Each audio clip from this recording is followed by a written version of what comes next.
apostles versus disciples, disciples versus apostles. Is there a difference? And if so, what is it? That's what we're going to cover today.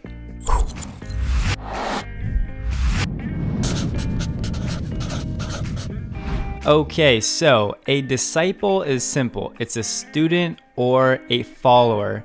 And Jesus had many disciples. So the Bible refers to them as a growing multitude, meaning there was a significant number of disciples. So this was anyone who studied Jesus and his teaching and anyone who proclaimed to follow him. So you could say that anyone who is a Christian was a disciple.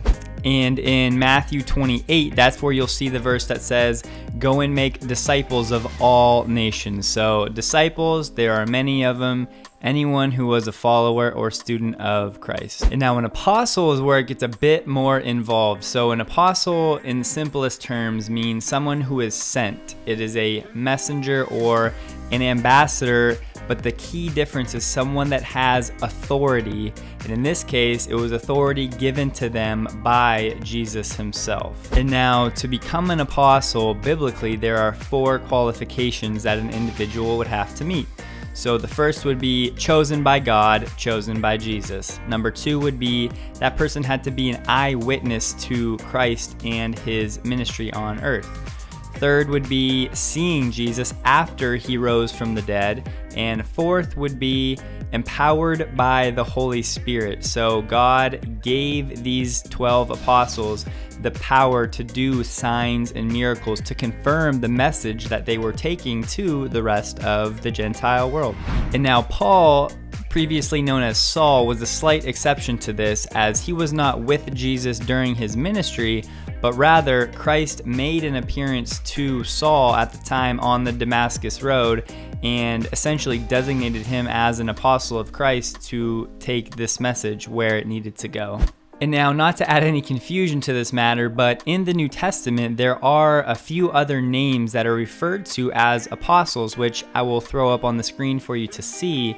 The key difference is these individuals were not actually handpicked by Jesus to be named one of the 12 disciples.